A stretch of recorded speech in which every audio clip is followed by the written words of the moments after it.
Subscribe now and press the bell icon. Never miss an update.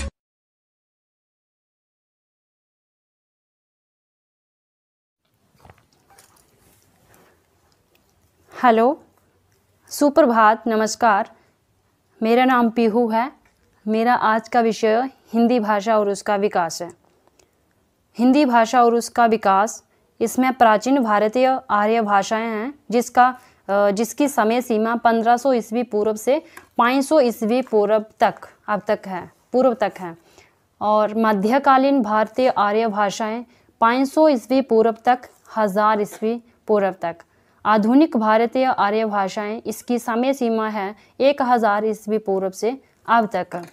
तो दोस्तों, मेरा इसका हिंदी का जो अंतर विषय है, इसके अंतर्गत मैं आपको पढ़ाने वाली हूँ प्राचीन भारतीय आर्य भाषाएं, जिसकी समय सीमा है 1500 ईस्वी पूर्व से 500 ईस्वी पूर्व तक। तो प्राचीन भारतीय आर्य भाषाएं, इसमें विश्व की लगभग 3000 भाषाओं को मुख्यतः 12 परिवारों में विभाजित किया गया है। भारोपीय, भारत यूरोपीय, द्रविड़, चीनी, सीमेटिक, टेमेटिक, आग्नेय, Ural, Bantu, red, Indian, Caucasus, सूडानी तथा वुशमैन। प्राचीन भारतीय आर्य भाषाओं को 2 भागों में वर्गीकृत किया गया। पहली आ गई वैदिक संस्कृत, दूसरी आ गई लौकिक संस्कृत। वैदिक संस्कृत के 3 भाग हैं: संहिता, ब्राह्मण और उपनिषद। संहिता के अंतर्गत आता है 4 वेद आते हैं। पहला है ऋग्वेद, दूसरा है यजुर्वेद, तीसरा है सामवेद, चौथा है अथर्ववेद।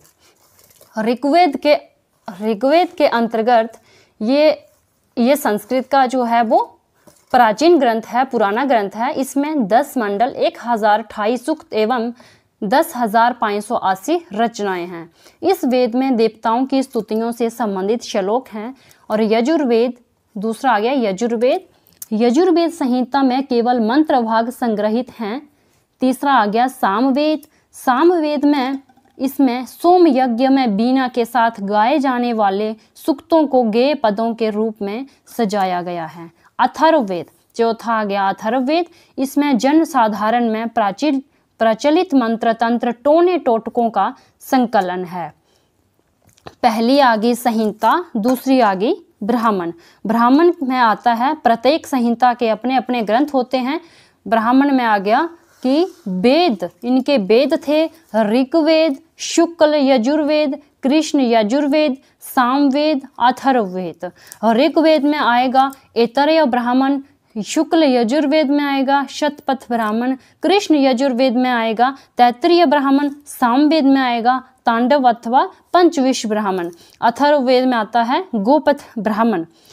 तीसरा आएगा उपनिषद। संहिता के अंतर्गत 4 वेद आते हैं: ऋग्वेद, यजुर्वेद, सामवेद और अथर्ववेद। पहला जो वैदिक संस्कृत के अंतर्गत आता है संहिता, ब्राह्मण एवं उपनिषद। तो संहिता में 4 वेद आते हैं। ब्राह्मण में ये वेद और ब्राह्मण ग्रंथ आ गए।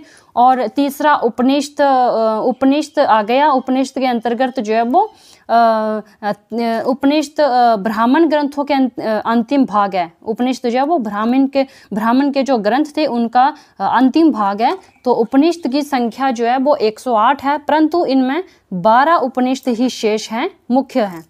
वैदिक ध्वनियों की संख्या जो है वो 52 मानी गई है। इसमें 13 स्वर तथा 39 व्यंजन हैं।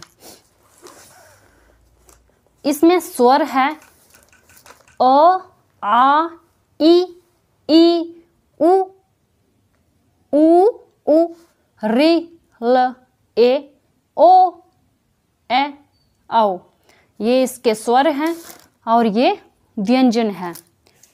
वैदिक संस्कृत सबसे पहले मैं आपको बताऊंगी वैदिक संस्कृत कहाँ से आती है। मतलब वैदिक संस्कृत से संस्कृत आई, संस्कृत से संस्कृत आई। संस्कृत को लौकिक भाषा भी कहते हैं, जो हमारे व्यवहार में आती है, जो पूरे लोकों में प्रचलित होती है, उसे लौकिक संस्कृत भी कहते हैं। लौकिक संस्कृत से आई संस्कृत, संस्कृत से आई पाली भाषा, पाली भाषा से आई प्राकृत भाषा, और प्राकृत से आई अपभ्रंश भाषा, और अपभ्रंश भाषा से आई हमारी हिंदी भाषा। हिंदी भाषा जो है वो हमारी, जो हम बोलते हैं, हिंदी का प्रयोग करते हैं, उसे हम हिंदी भाषा कहते हैं। जिसमें मैं भी बातचीत कर रही हूँ वो हिंदी भाषा है। जो हमारे वेद लिखे गए थे वो छंदस भाषा में लिखे गए थे। छंदस भाषा जो थी वो लौकिक भाषा से टकराई तो हमारी संस्कृत भाषा बनी, जिसे हम संस्कृत भाषा भी कहते हैं। तो वैदिक संस्कृत में जो है वो वेद पुराण और उपनिषद लिखे गए, और लौकिक संस्कृत में जो है वो महाभारत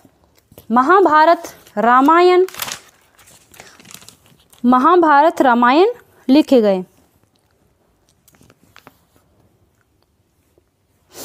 तो लौकिक संस्कृत में केवल 48 वर्ण रह गए हैं। लौकिक संस्कृत में वैदिक संस्कृत की अपेक्षा क्रिया रूपों और धातु रूपों में विशेष अंतर आ गया है।